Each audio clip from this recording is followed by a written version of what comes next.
Do you have a completely unique business? What I mean by that is, that you have a unique business to the point where you don't have any kind of competition?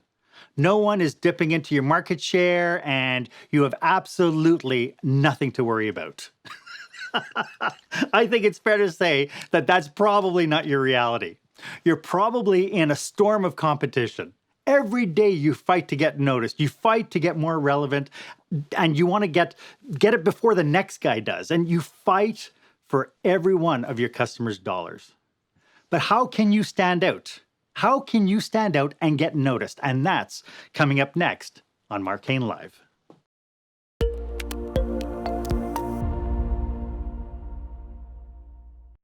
Welcome to Marc Haine Live, where small business owners and entrepreneurs pick up some core skill sets to help them work on their business, not just in their business.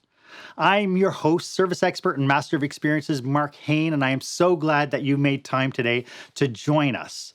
We're broadcasting here on YouTube every Tuesday at noon Eastern Time. Feel free to follow me on Facebook, Twitter, LinkedIn, Instagram, and I was going to say TikTok, but who knows what's going to happen with that, with what's going on in the States. Since you're here, feel free to hit the button down below and subscribe to this channel. Go ahead and ring the bell, and that'll give you first dibs whenever I bring you some fresh content each and every week. And of course, please, please, please feel free to drop your own fabulous insights in the comment box below. I really want people to benefit from your experience as well. Every one of us is different, and every one of us has our own story. Your content, your information can be shared to help make other small business and entrepreneur owners better. In the past episodes of Marc Haine Live, we've talked about the need to pivot our businesses. We've talked about changing our mindset. We've talked about dealing with employees. But let's face it, unless you can stand out in your marketplace, unless you can get people to sit up and take notice, well, I guess sometimes it just feels so futile, doesn't it? Recently, I spoke with a local hardware store owner who has been so frustrated with the competition that she gets from internet shopping. Her big question is, how does she compete? How does she stand out and get noticed? Well, today we have a really special episode and a guest with quite a portfolio of accomplishments. But first, before we get started, I want to go full bore and talk about the question of the day.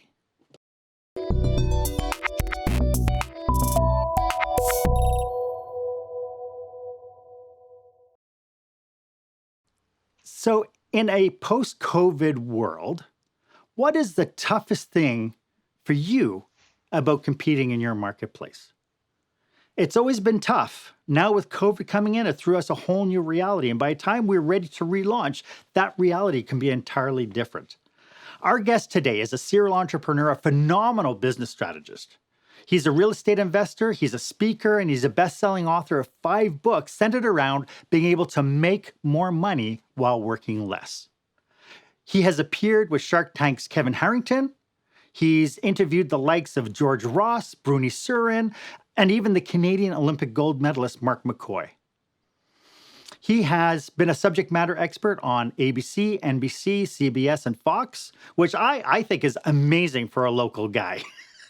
And in case that wasn't enough, he is also the host of Peak Potential Success podcast and has a weekly series on YouTube called Make More Mind Bites. It's so funny because they say that you are the average of the 5 people you hang around with. And I know just with him being with me today, he's just boosted my average. So welcome, Fong. How are you?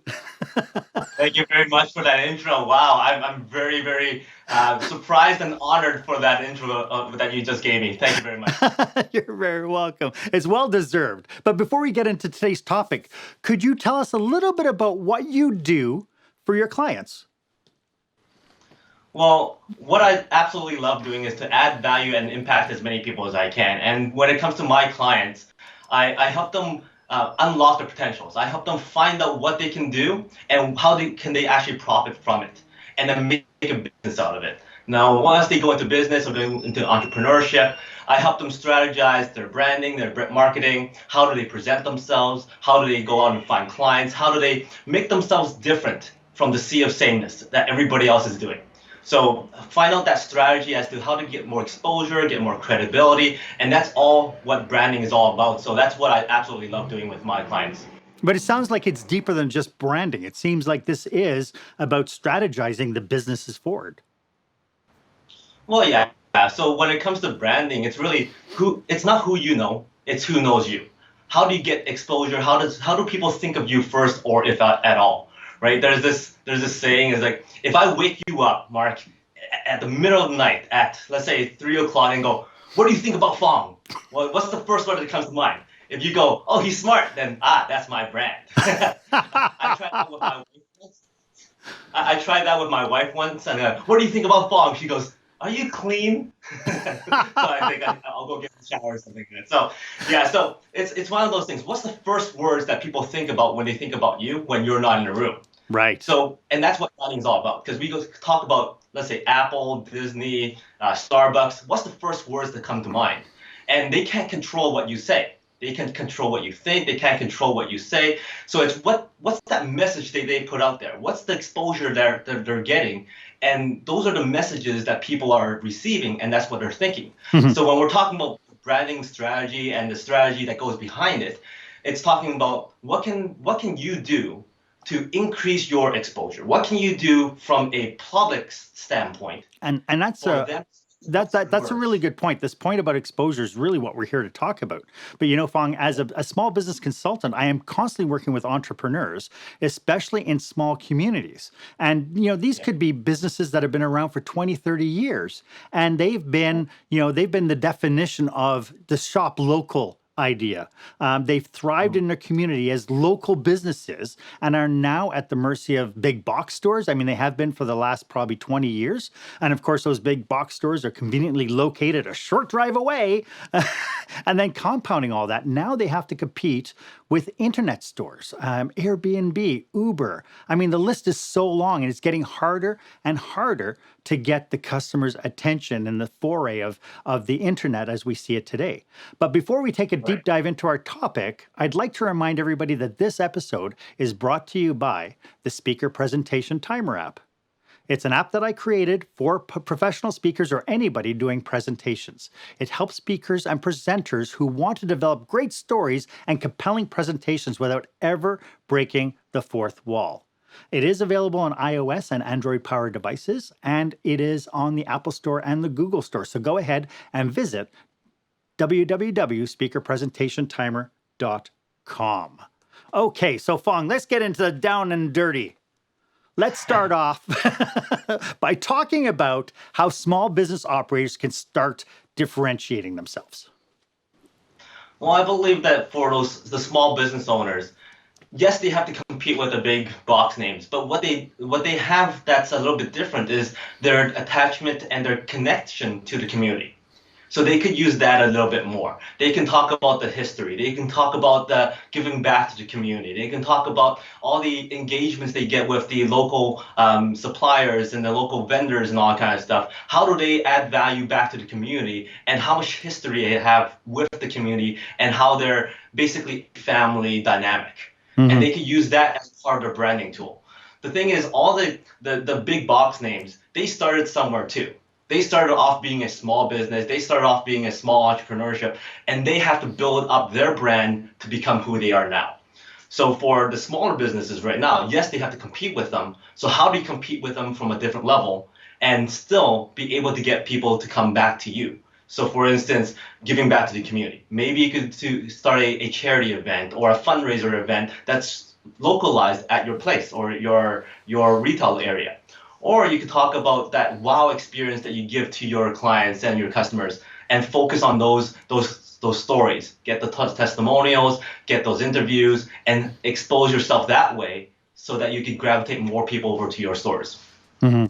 And having grown up in I've been in Alberta for 20 years now, and I've worked in small businesses. I've worked in small communities and live in a small community. And part of the challenge that we see happening is that the small businesses typically, because they're entrepreneurs within the community, are really pretty active inside their community when it comes down to doing fundraisers and all this sort of stuff.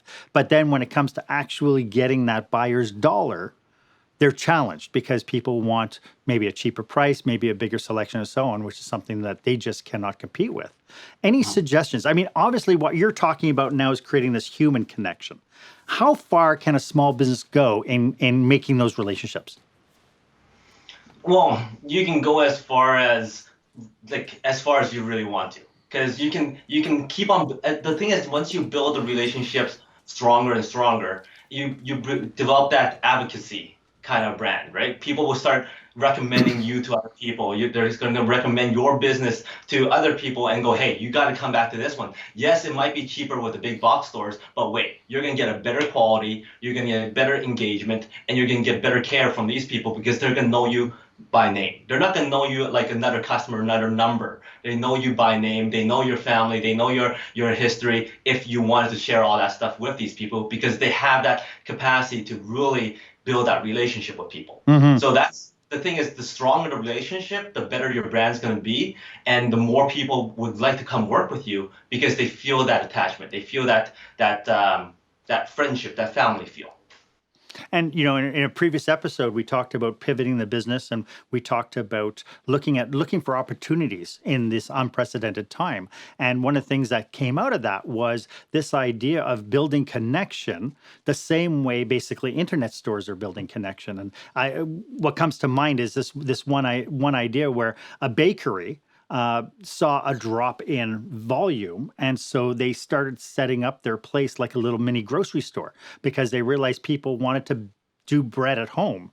And then they compounded that by doing little home-based videos where they were teaching people how to bake their own bread. So not only do you go in and get a kit, but then you can get at home and you can watch the video and you can push forward. All of a sudden, these people started playing like the big boys. Yeah, and that's what the biggest thing that this COVID situation has encouraged is people to start thinking more creatively, to think, what else can we do instead of just what we're all used to. Lots of people are so comfortable with what they're doing that they were too afraid to jump out of that comfort zone. But now, because lots of people are stuck in this situation, they have to break out that comfort zone and think of more creative ways of building their businesses and working with different people online. So would you have any advice to this idea of breaking out of their comfort zone? What are some of the things they should be looking at? Like when you look at the business model, are there any kind of generalities that most businesses could do to shake out the comfort zone? I think one of the biggest things is that people are afraid to get their face out there, afraid to put themselves online and do videos and do content, and that the thing is, content is really king when it comes to social media and building businesses, going on Instagram and all that kind of stuff. They're afraid to put things on there to get that engagement from potential clients or potential customers. So one of the things is seek out somebody else who's doing it and ask them how they do it, right? So many people are thinking about one business or one business strategy, and they ask other people who, one, may not be doing it, two, family and friends who have no idea what they're talking about, or three, somebody who's tried it and failed. So obviously you're going to get suggestions or advice back that says, no, don't do it, it's not going to work, stay away from it. Yeah, it's like, I have to ask for help. And this is the challenge I've seen in small businesses is small businesses pride themselves. I started my business with nothing and I brought it up. And and this whole thing now of, you mean I should be talking to people who have different capacity than me? And the response is, yeah. And I mean, and I think you hit the nail on the head, because I think when it comes down to this idea of change, staying on top of a changing landscape, this is exactly part of the solution process, isn't it? Well, yeah, for sure. Yes, you should go and ask those people and see what are they doing to make it work, but you should also look at what's happening in the world. What is gaining that type of engagement, gaining that type of business, getting that type of connection? I think there was a story where the owner of Blockbuster was at home, and his wife loaded up Netflix, and he goes, "Yeah, Netflix is gonna work." So even his wife was using Netflix at a time, and he still believed that Blockbuster is still gonna survive. So you have to just open up your eyes and see what's going on in the world. If it's online, guess what? If that's not within your comfort zone, find somebody who's comfortable with social media and ask them how to do it. Yeah, it's really interesting because we just had a comment from Anna on the page, and she said that she's always taken pride in treating her customers like they were coming into her living room, and that is really one capacity that Amazon can't do. That's true. Right. And Bill, so thank you, Anna, so much for that comment. I really appreciate you reaching out like that, and it's a great observation as well. Before we dig any deeper, I just want to give the audience a heads up on how can people get a hold of you to tap into your expertise. Oh yeah, sure. So they can always reach me on my social media, on Facebook, my LinkedIn. I have Instagram, Twitter, and also my website is fongchua.com. So anywhere of those you can find me. Yeah. And the links are down below, so anybody can click on one of those links and get to you. This African proverb keeps coming up into my head, and I'm sure that you've probably heard it a gazillion times, but it basically says, if you want to go fast, go alone. But if you want to go far, go together. So for you, what is your interpretation of that kind of a proverb? My interpretation is surround yourself with the people who can support and guide you and challenge you towards what you want to achieve and complete. It's like, ask any successful person, whether it's in business, in sports, in music, in art, whatever it is. They were able to become successful and famous and credible because of the people that they surrounded themselves with.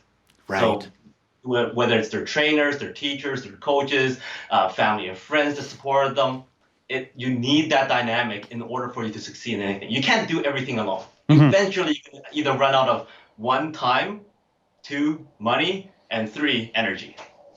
Right. I think we're giving a lot of good advice here on people standing out. Ultimately, this idea now, we've kind of talked about being different than what the offering is on the internet or what the box stores can do. So you can differentiate yourself, and that's where Anna's comment came in about she treats her customers as if they're coming into her living room. She's that hospitable. And the big box stores and the internet can't compete with that.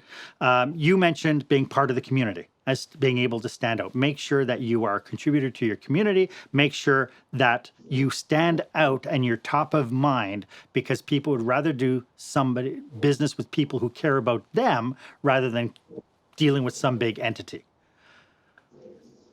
And then you mentioned this idea that we can't really do it alone. That if you don't know how to do it, if you don't know how to pick up that capacity, then tapping into somebody who has that capacity could really be of help.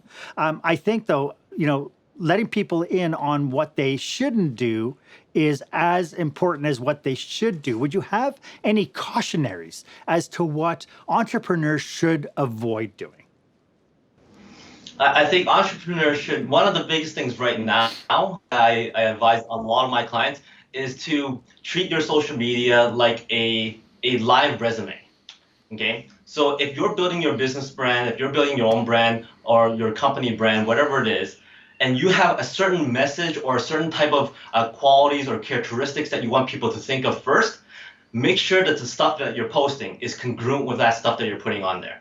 I've talked to a few people, some of my coaches, and they've had stories where a person who is a motivational speaker would actually post on their social media, I'm having a bad day. That's like saying if you were a dentist and one day you decide to post up on social media, oops, I missed that tooth.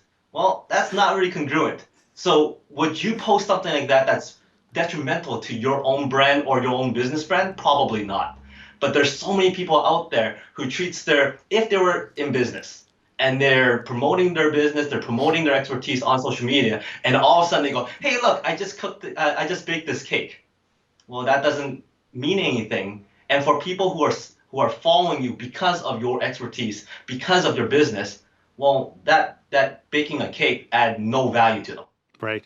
So you And need to it's figure out interesting that you say that as well, because one of the philosophies I think in online presence is that you can't also go onto social media and just talk about everything that you sell. You'll just shut people down, right? So there's this 80-20 rule where 80% of the content should be something of interest to the audience that is not selling. And then only 20% of whatever you post should really be about you. Yep, totally agreed. Yeah. It's no different. Like lots of people forget that having a business is no different than dating. You're you're not gonna go online and message that special girl or that special guy and go, "You want to go out? You want to go out? You want to go out?" Well, that's not gonna happen. So you're just gonna come out looking like a creep. Yeah. Yeah. I got a ring. Marry me now. He's like, that's the same thing as, "Hey, buy this right now." Well, isn't it though? You know, that whole thing of, where we used to walk onto a car dealership lot or used car lot, and right away the people come jumping down your throat to push the best deal that they have, and you haven't even found out what I need yet, right? So I think so on two fronts, we've hit this idea of relationships. On two fronts, we talked about small businesses within their communities creating relationships inside their communities. Now we're talking about, when you're talking about social media, we're talking about creating relationships on social media as well. It's not just sell, sell, sell. You were correct. Like something else I tell a lot of my clients to do is follow on social media, let's say Coca-Cola. See what they do for their posts. Do they keep on posting up saying, "Hey, buy Coke, buy Coke, buy Coke"? No, they don't. They post questionnaires, they post surveys, they post funny videos, whatever it is to get that engagement and build that relationship. So follow those companies and see what they do. And then if they post up a questionnaire, hey, guess what? You could post up a questionnaire that's related to your business and your company. And this is one thing that I also tell a lot of my clients is find out what other big successful people are doing or companies are doing that may or may not be in your field or in your industry. For instance, for that bakery shop that we were talking about, what if they followed a person, let's say Disney. They look at Disney and go, "Hey, they posted this up, they did this differently, they're creating this experience. How do I take that and apply it to my bakery business?" So now, when everybody else in the bakery business is thinking, "Okay, I need to do this, and this," and everybody in bakery's business is doing the same thing, guess what? You got something that you've learned from Disney that you put into your bakery business that separates you from everybody else. Right. And that's a really good point, because I think all too often as entrepreneurs and small business owners, we think about, this is what we do. We don't think about, and we talked about this when it came to talking about pivoting and so on, is that sometimes small business owners get into this mindset. I've been doing this for 20 years. It was successful 20 years ago. It should be successful today. And the reality is that reality's changed. Exactly. Well, you're not going to go buy a car that's created 20 years ago, even though it's brand new. You're probably not going to drive that brand new 20-year-old car because it's not how we do things anymore. But now it's a classic. So, this is really super, this is really great information. And I think anybody watching this can really benefit from some of this insight. But what is, in your impression, seeing what we're seeing today with COVID-19 and the struggles that some business owners are having, what are some of the steps do you think that they need to do today? Like as soon as they, not right this second because they're watching this video, but as soon as they're finished watching this video, what could they do? I think depending on the business that they're in, and the thing is, I think you should be able to create this for any business that you're in, is to get that engagement with people online. That's the very first thing. Start doing video podcasts or doing a podcast or just posting images online that represents what you want people to think about. It's free and it's easy to do. The thing is, the only thing stopping you from doing it is yourself. It's that mind saying, "Oh, I'm too afraid to be in front of a camera. I'm too afraid to record my voice and put it up onto a podcast." But the thing is, those are all things that you can start talking about, giving you a reason to talk about something online that's of value, and then you can start building up that fan base, start building up those leads, so that and building up that relationship, so that once you do have something that you want to offer, then people might go, hey, I want to try this out. The relationship is built. They've been adding so much value every single day. Whatever they're offering must be of great value because now I'm actually paying for it. Right. And it's interesting, this idea of perfectionism. One of the most compelling things I did was actually with Anna. Anna and I were working together, and Anna is a chef, and she was making pasta for the first time. Fresh homemade pasta. And I decided at that point that I would take out my cell phone and I recorded her making her pasta.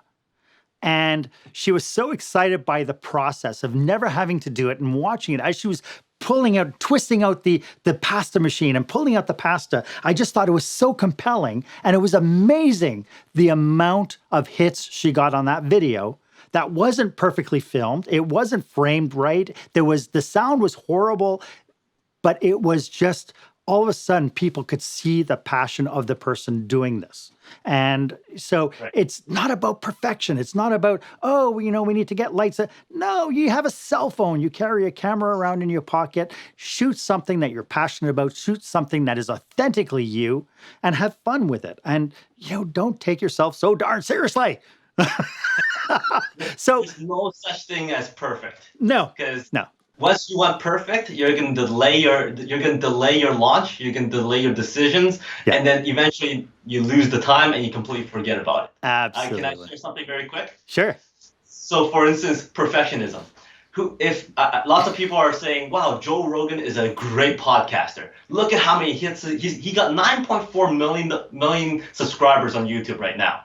And he signed that big contract with Spotify. And then people was like, well, but look how crisp and pristine it is. Well, go back to his YouTube channel before it shuts down, because I think they're taking it off in September. And look at the very first video. It's nowhere close to being perfect. It's just the fact that he put it up there and he started growing it. Once you start growing it, once you start putting it up there, then you're going to start making small modifications and changes. You might start adding music. You start adding backgrounds. You have to start sometime. You might as well start now and start building it. Absolutely. And it's just like this channel. Anybody who saw my first episodes where I couldn't get the technology to work and I stood in front of my green screen and I did my presentation, and all the ones who sat through all the times that I had the technical glitches and it was so embarrassing and but you know what? At the end of the day, every time you do something new, you learn something. And I think it's foolhardy, when our kids are learning to ride bicycles for the first time, we tell them, or skateboarding, we tell them, you're never going to be perfect the first time you do it. Right. But then as adults, it's like, oh, my God, if I fail, it's going to be the end of the world. So I think it's so funny. So, Fong, we're coming up to the end of our time. Could you remind our listeners one more time how they can get in touch with you? Well, you can come to my website. That's www.fongchua.com. There's my podcast, The Peak Potential Success Show. You can find that on Spotify or Apple. And there's also my YouTube channel. You can find it as Your Area TV. So those are the best ways to find me. And then you can always email me at fong.chua@yourarea.ca. Awesome. And then you told me that you have a rather special offer for anybody watching this broadcast. Yeah, so anybody who's watching this podcast and is a fan and friend of Marc here, just email me, put in on the subject line, Marc Haine interview, and just let me know which of the items that you would like. I have a couple of books that I can give away as a free giveaway as a thank you for everybody watching here. You can have a free 30-minute session with me. And then I also have a book writing course that you're working one-on-one with me. And within 3 to 4 months, you can actually be a published author after those 3 months. And I'm offering that for 50% of what I usually charge. Fong, thank you so much. So you're saying 50% off. So I have it up on the screen. It's at $29.75. So you're basically so you're saying basically $1,500 they get. Yep. All that's listed right there. Yeah. That's awesome. That's very generous. And of course, the free book is extremely generous as well. Thank you, Fong. Thank you so much for your time today.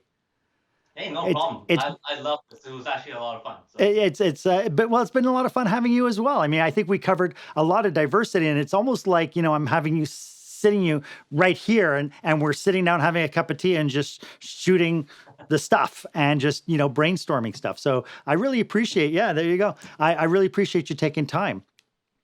No, So- thank you very much for having me. So that's all the time we have for today. I hope that you got a lot of information from this. Of course, my purpose is I want to be able to provide you information and strategies and stuff that you can use today in your business. Like you can actually turn around and change your thinking and start thinking about different ways that you can apply this knowledge. And as always, I offer you as well 30 minutes free of my time with the proviso that we set up a time to meet with you and your team. I'm a big fan of brainstorming. And so if you have an angst, if you have a challenge, if you have a problem that you want to challenge, I encourage you to click the link below in my schedule. That's the meetme.so link down below and schedule some time, schedule a half hour. Well, and I promise you, I know what it's like to be sold to. I will not sell anything. It'll be entirely up to you. The 30 minutes is your time, okay? And I'd love to know what you think of today's episodes. Please drop a comment in the box below. Let us know, how is this for you? Is this something you can use? Is this information that you find valuable? And please go ahead and hit the share button. I am a true believer that information is power, but it's only powerful if we are sharing it and making other people better.